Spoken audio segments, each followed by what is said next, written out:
여러분 혹시 80년대에 유명했던 마흥식이라는 배우 아십니까? 마흥식. 80년대 아주 사람들의 선풍적 인기를 끌었던 에마 브니, 매춘, 남성 주인공을 했던 마흥식 씨. 모른 척 하지 마시고 다 보셨으면서 그거 봤다고 해서 지옥 가는 거 아니니까 너무 두려워하지 마시고. 그때는 이렇게 길을 가다 보면은 영화 포스터를 막 벽에다 이렇게 붙여놨잖아요. 막 촌스럽게. 그러면 그냥 마흥식 씨 그 얼굴이 막 쫙 붙어있던 때, 그런 때가 있었어요. 80년대. 우리 젊은 사람은 잘 모를 수 있지만. 근데 그런 애로 전문 배우였던 마흥식 씨가 90년대 이후는 잘 안 보여요. 어디 갔나 저도 잘 몰랐는데, 지난주에 국민일보 기사에서 마흥식 씨 인터뷰 기사를 보게 됐어요. 이분이 벌써 나이가 71입니다.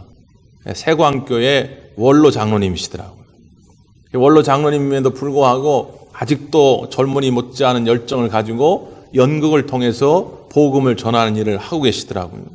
그래서 이번에 새롭게 기획한 연극이 탕자 돌아오다 라는 연극을 기획해서 극장에서도 공연을 하고 또 교회 초청을 받아가지고 전도용 집회로 다니면서 공연을 하고 계시더라고요. 이분이 이제 원래는 아주 어렸을 적에는 엄마 따라서 교회를 몇 번 가본 기억은 있지만 젊은 시절에는 예수님을 모르고 살았는데, 그의 인생에 획기적인 변화가 됐던 하나의 사건이 있었죠. 1995년도에 사랑하는 아내가 대장암 말기 판정을 받은 것입니다. 의사가 6개월밖에 살 수 없다라고 한 거죠. 30년이 지난 지금은 그나마 대장암 환자들이 생존율이 한 80%까지는 올라 있는데, 그때 90년대 초까지만 해도 대장암에 걸리면 생존율이 한 5%밖에 안 됩니다. 그냥 죽는 거죠. 너무 청천벽력 같은 소리 아닙니까? 아직 젊은데. 그래서 어린 시절 알고 지냈던 하나님을 다시 찾게 된 것이죠. 교회에 나가 아내를 위해 기도하게 되고 성도님들에게 기도 제목을 부탁했더니 성도님들이 늘 위해서 기도해 주시고, 아직도 기억나는데 병원 옥상에 매일 올라가서 하나님 한 번만 내게 좀 들어주시고 내 아내 좀 살려주세요. 매일같이 기도했다는 거죠. 그렇게 두려웠던 6개월의 시간이 지났는데 아내는 죽지 않았고, 1년이 지났고 2년이 지나고 5년이 지났는데 죽지 않고 살아 완치 판정을 받게 됩니다. 인터뷰 기사 말미에 그렇게 얘기해요. 하나님이 함께 하시면 이겨낼 수 있습니다. 나는 무대에 설 수 있는 한 끝까지 연기를 통해서 복음을 전하고 싶습니다. 이렇게 원로 장로님의 간증을 소개하고 있습니다. 여러분, 하나님이 우리와 함께 하시면 무엇이든지 이겨낼 줄 믿습니다. 우리가 기대하지 않았는데, 전혀 환영하지 않았는데, 생각도 못했는데 우리에게는 그런 정말 참담한 비참한 일들이 때론 찾아옵니다. 누가 원했겠습니까? 누가 바랐겠습니까? 그러나 그런 일들이 우리의 인생에는 허다하게 찾아옵니다. 문제는 그런 일이 안 일어나는 게 문제가 아니고요. 문제가 일어났는데 그거를 해결하지 못하고 거기서 허우적거리는 게 문제지요. 오늘 엘리야도 참 영적인 여러 가지 황홀경들을 체험했죠. 우리가 엘리야가 걸어온 그 장소들을 통해서 의미들을 살펴보고 있는데, 그리 시냇가에 훈련의 자리에서 정말 전능하신 하나님을 만나지 않습니까? 낮이고 밤이고 까마귀를 통해서 먹을 것을 공급해 주신 하나님, 시냇가에 물이 마르지 않게 하셔서 목마름을 해소해 주신 그 하나님을 엘리야는 경험했거든요. 그리고 사르밧으로 가지요. 순종하여 사르밧 과부가 주의 종을 대접하였더니 그의 가정에 밀가루통과 기름통이 마르지 않는 놀라운 능력과 기적을 엘리야는 보았습니다. 그리고 사르밧 과부의 아들이 죽었어요. 그럼에도 하나님께 간구하였더니 죽은 아들조차도 살아나는 기적을 오늘 엘리야는 보았던 거죠. 사르밧은 기적의 자리였고 능력의 자리였습니다. 자신감이 좀 생겼죠. 야, 이거 해볼 만하다. 그래서 아합에게 도전장을 던진 겁니다. 야, 당신이 그렇게 믿고 따르는 바알 선지자 450명 데리고 와. 나는 혼자 갈 테니까. 난 자신이 있어. 그래서 바알 선지자 450명이 막 고래고래 소리를 지르고 막 옷을 찢고 막 칼로 몸을 해하고 별짓을 다 하는데도 바알은 살아있는 신이 아니죠. 죽은 신이요 가짜 신입니다. 그러니까 응답할 일이 없지요. 그런데 엘리야가 나서가지고 하나님께 부르짖었더니 하나님이 불로써 응답하시게 된 것입니다. 갈멜산은 응답의 자리였죠. 그러면 이제 뭔가 정말 지구가 뒤집어질 만한 혁명적인 일이 엘리야 앞에 펼쳐질 줄 알았거든요. 그런데 아합이 그 이야기를 집에 가서 이세벨에게 전했더니 이세벨이 사신을 통해 엘리야에게 해준 말은 뭐냐? 너 나한테 잡히면 죽어. 네가 바알 선지자 그렇게 한 것처럼 너는 나한테 잡히기만 하면 넌 뼈도 못 추려. 넌 죽어. 죽음의 위협을 받게 됩니다. 아니, 뭔가 정말 그럴싸한 일이 지금 펼쳐져도 모자랄 판에 하나님과 함께 지금까지 잘 왔는데 앞으로도 승승장구할 줄 알았는데 이거는 그게 아니라 되어지는 일은 없고 옛날 모습 그대로고 오히려 자기는 궁지에 몰려가지고 죽게 생겼으니 의욕을 잃어버리게 된 것이죠. 그래서 완전히 거의 우울감에 빠져가지고 하나님 앞에 나와 하나님 날 좀 죽여주세요. 참 희한한 것이요. 환경이 무섭고 환경이 두려운 것이 아니라 그 환경 때문에 절망 속에 빠져가는 내 마음이 무서운 겁니다. 이게 자기 스스로의 목숨까지도 버릴 만큼 우울증에 빠져가지고는 하나님 앞에 나 좀 죽여달라고 지금 엘리야가 얘기하고 있는 것이죠. 그때 하나님이 엘리야를 호렙산으로 이끌어갑니다. 그 호렙산은 회복의 자리고 치유의 자리인 거죠. 저는 늘 기도합니다. 우리 대광 모든 성도들이 이 예배당에 나오실 때마다 하나님 이 자리가 호렙산 되게 주시옵소서. 우리 성도들이 이 자리에서 회복을 경험하고 치유를 경험하게 하여 주시옵소서. 를 기도합니다. 그게 어떻게 가능했을까요? 꼭 우리가 기억해야 할 것은 뭐냐면 하나님이 일하시기 시작하면 반드시 그곳에 회복의 역사가 나타난다는 겁니다. 옛날 사자성어에 우생마사라는 말이 있죠. 우생, 소는 살고 마사, 말은 죽는다. 홍수가 났어요. 물이 철철 넘칩니다. 그래야 소도 빠지고 말도 빠졌어요. 근데 말은요 힘이 좋잖아요. 우리가 지금도 자동차의 엔진 힘을 표현할 때 마력이라고 그러잖아요. 말이 끄는 힘이라고 그러는데 옛날에 말이 그렇게 무거운 걸 끌 정도로 힘이 좋아요. 그러니까 이 말은요 물에 빠지면 지 힘으로 하려고 막 허우적거린답니다. 한참을 허우적거리는데 빠져나올 수가 없어요. 그러니까 점점 힘이 빠져갑니다. 탈진해가요. 그러다가 물속으로 꼬르륵 가라앉아가 죽는다는 거예요. 근데 소는 홍수가 나잖아요. 가만히 있는데요. 물이 흘러가는 대로 가다 보면 지붕 위에 걸리기도 하고 나뭇가지에 걸리기도 하고 땅 위에 걸리기도 해가지고는 거기서 쉬었다가 살아난다는 거예요. 그래서 우리 선조들이 그걸 보고 우생마사, 때로는 순리에 적응할 필요가 있다. 사람들 생각합니다. 내가 아프면, 내가 일을 안 하면, 내가 손을 놓으면 마치 지구는 멸망할 것처럼, 마치 지구는 큰일 날 것처럼, 우리 집은 큰일 날 것처럼 생각해요. 여러분 착각하지 마세요. 우리의 가정을, 우리의 교회를, 우리의 민족을, 우리의 이 우주를 움직이시는 분은 하나님인 줄 믿습니다. 하나님이 일하시면 돼요. 하나님이 일하고 할 때는 그 하나님의 가는 길에 우리가 맞춰가면 됩니다. 거여가는 게 문제지요. 하나님은 요나를 통해서 니느웨를 구원하기를 원했어요. 니느웨를 가라. 가면 돼요. 아무 문제 없어요. 근데 하나님 가기 싫어요. 내 생각에는 니느웨는 구원받을 인간들이 아니에요. 내가 왜 거기 가서 죽도록 고생해야 됩니까? 나는 반대로 갈래요. 반대로 가니까 문제가 되지요. 그러니까 큰 물고기를 보내가지고 요나를 집어삼키는 거 아닙니까? 그 속에서 요나가 깨닫고 하나님 뜻에 순종하여 나아갔더니 니느웨를 구원시키는 복음의 도구로 쓰임받게 되지요. 바울이 어느 날 어떻게 하면 효율적으로 어떻게 하면 많은 사람들에게 복음을 전할 수 있을까 막 생각을 합니다. 바울은 똑똑하잖아요. 생각해 보니까 소아시아 지역, 지금 보면 터키나 시리아 지역입니다. 여기로 가면 사람들도 많이 만나고 지리적으로도 좋고 복음 전하기도 좋다. 그래서 계획을 다 짜놔요. 그런데 하나님께서 성령을 통해서 저 마게도냐에서 부릅니다. 마게도냐는 이탈리아 남부예요. 이스라엘에서 그쪽으로 가려면 배를 타고 가야 되는데 배를 타고 가다 풍랑을 만나면 잘못하면 죽어요. 옛날에는 배 사고로 죽는 사람이 많았단 말이에요. 하나님, 난 절로 가기 싫은데요. 내가 왜 절로 가야 됩니까? 육지를 통해 요 터키 가면 난 참 좋겠는데.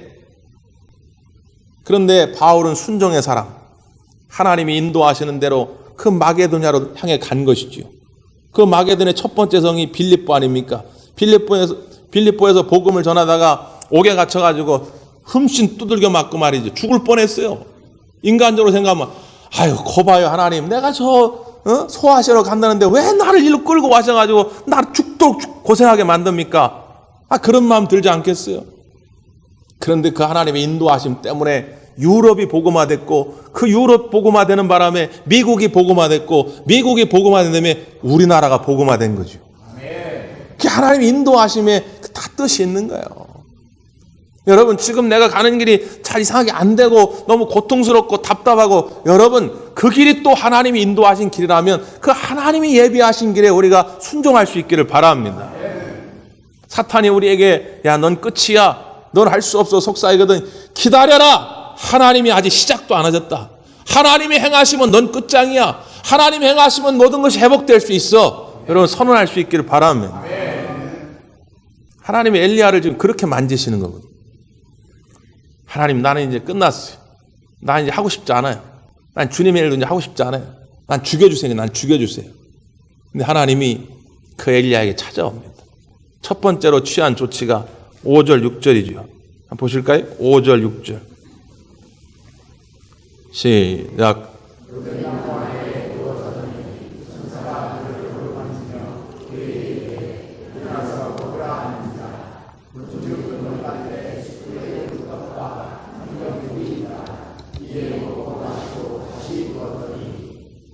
여기 보면 천사를 보내서 어루만져 주십니다. 그리고 숯불에 구운 떡과 물 한 병을 예배해 놓으신 거죠. 이놈, 네가 주의 종 맞냐? 네가 선지자 맞아? 갈멜산에서 기도로 영적 전쟁에서 승리한 자 맞아? 하나님 그렇게 책망하지 아니하시고 지쳐있는 엘리에게 찾아와 주셔서 어루만져 줍니다. 오늘 이 시간에도 하나님 찾아오셔서 우리의 마음을 어루만지시고 우리의 육신을 어루만지는 줄 믿습니다. 힘내라고. 알았다. 네 마음 안다. 힘들지? 힘내라. 그걸 무려 며칠 동안 했다고요? 40일 동안. 40일 동안 계속 기력을 회복시켜 주는 거예요. 너 왜 이렇게 더디냐? 야, 너 권사쯤 됐으면 한 일주일 쉬고 일어나야지. 왜 이렇게 더디어? 아니요. 충분히 엘리야가 회복될 때까지 40일 동안을 계속 어루만지시고 먹고 마실 것을 제공해 주신 것이죠. 그리고 40일 동안 인도하신 후에 어디로 안내했냐면 호렙산. 모세가 하나님을 만났던 시내산을 말합니다. 하나님의 계명을 받았고 하나님의 백성을 인도하라고 명을 받았던 그 호렙산. 그곳에서 하나님이 엘리야에게 말씀합니다. 9절이에요. 9절 시작.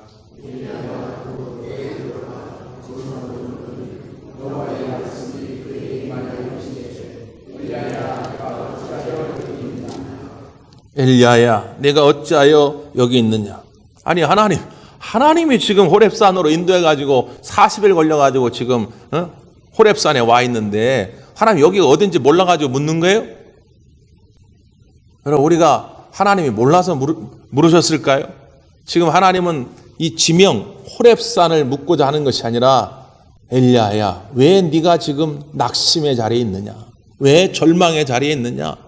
그 자리는 네가 있어야 할 자리가 아니다라고 말씀하는 거죠. 사랑하는 여러분, 다른 사람 몰라도 여러분은 낙심의 자리에 있어야 할 뿐이 아닙니다. 절망의 자리에 있어야 할 뿐이 아닙니다. 거기하고 영 어울리지 않아요. 왜? 여러분은 하나님의 아들, 딸이니까. 여러분은 예수님 때문에 구원받은 주의 자녀이기 때문에. 여러분, 일어나십시오. 소망의 자리, 회복의 자리가 여러분이 있어야 할 자리란 말이에요. 너 왜 여기 있냐? 왜 여기 있어? 엘리야가 그리시네가에서 사르밧에서 갈멜산에서 살아계신 주님을 경험했지만 여전히 부족함이 있었던 거죠. 그러니까 하나님께서 다시금 오늘 엘리야에게 하나님을 보여주십니다. 첫 번째는 큰 바람입니다. 얼마나 바람이 크게 일어났든지 그 호렙산에 있는 나무들이 막 부서져요. 큰 바위들이 바람에 막 깨져나갑니다. 그런데 그 바람 속에 하나님은 계시지 않았다는 거죠. 두 번째는 지진이 일어나면 땅이 쫙쫙 갈라져요.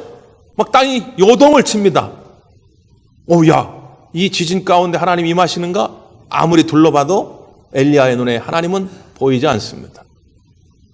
그리고 나서 불이 임합니다. 이미 갈멜산에서 불이라고 하는 건 하나님의 임재를 상징하기 때문에 엘리야가 눈을 크게 뜨고 봤겠죠. 갈멜산처럼 이번에 호렙산에서도 하나님이 불 가운데 임하시는가 보다 하고 봤는데 여전히 불 속에 하나님은 계시지 않습니다. 그러면 하나님은 어디에 오셨을까? 성경을 한 번 더 봅니다. 11절, 12절부터 보죠. 12절, 13절 시작.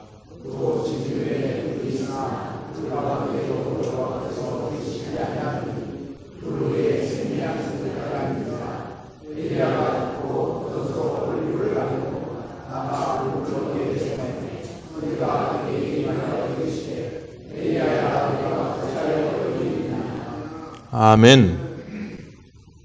어디 가운데 하나님이 임하셨다고요?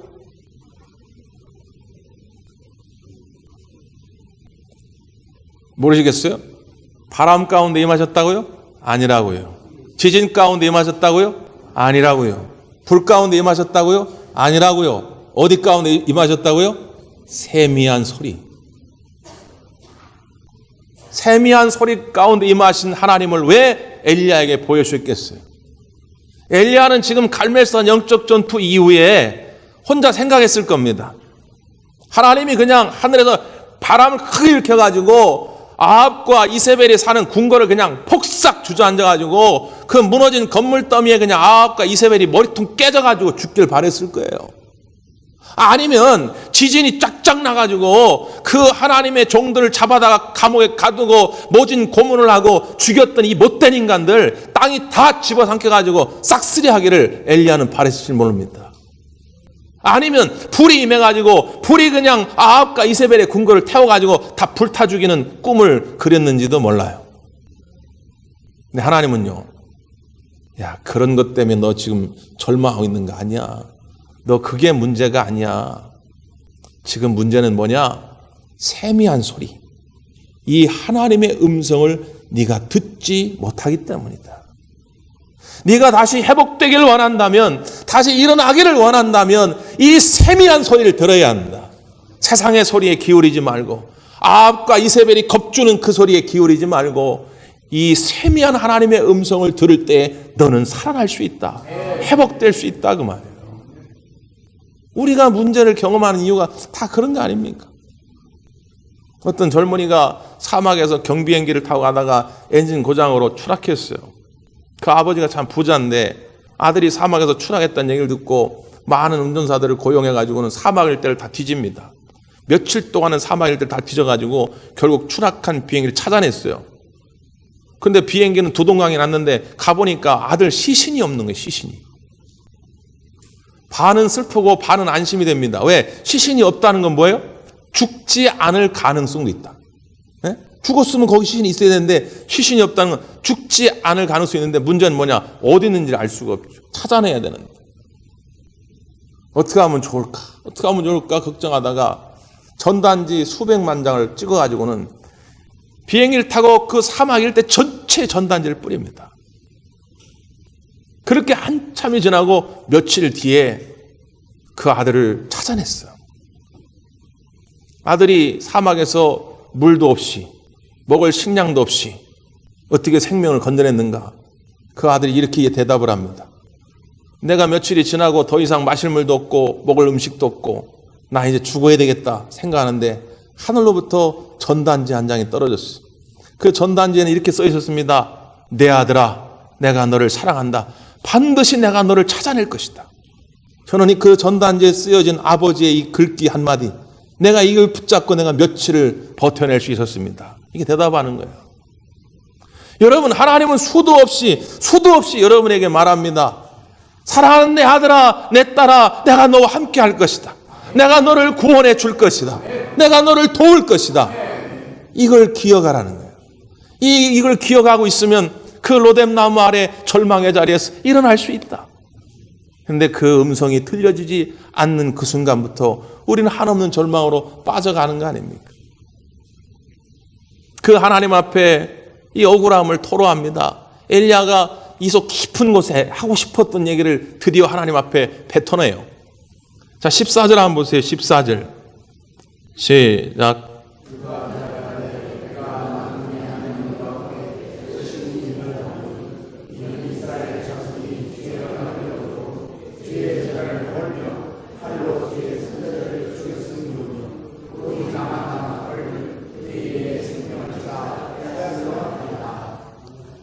여기 엘리야가 정말 하나님 앞에 하고 싶었던 말, 그건 뭐냐? 오직 나만 남았거늘.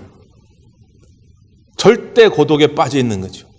나 혼자라고 하는 두려움, 이 고독감. 근데 여러분, 실제 그렇습니까? 갈멜산에 영적 전투가 벌어지게 된 아합과 엘리야가 만나가지고 영적 전투를 벌이도록 중간에서 메신저 역할을 한 사람이 있어요. 사장님 오바데라는 사람인데 18장에 나옵니다. 18장을 한번 찾아보세요. 18장 4절 5절인데요. 3절부터 제가 읽을게요. 아합이 왕궁 맡은 자 오바다를 불렀으니 이 오바다는 여호와를 지극히 경외하는 자라. 이세벨이 여호와의 선자들을 멸할 때에 오바댜가 선지자 100명을 가지고 50명씩 굴에 숨기고 떡과 물을 먹였더라. 오바다라는 사람이 선지자 몇 명이요? 100명을 50명씩 굴에 숨겼다는 거예요. 그 오바댜가 엘리야에게 하는 말입니다. 13절 다 같이 읽습니다. 시작.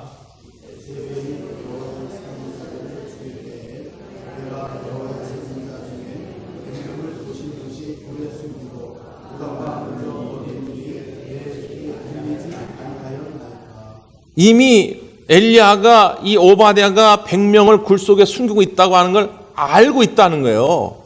당신이 알고 있지 않습니까?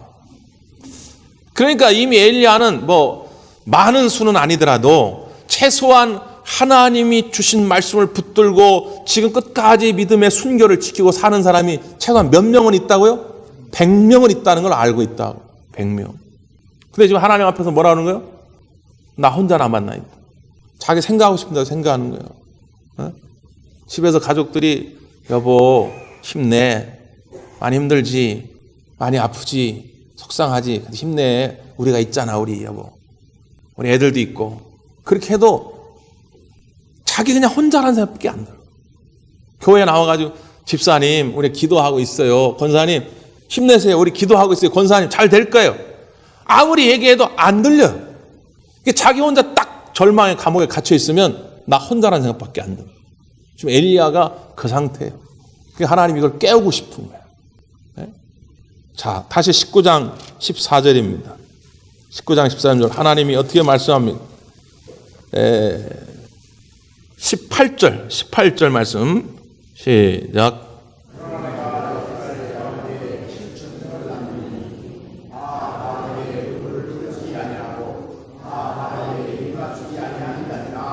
하나님이 몇 명을 남기셨다고요?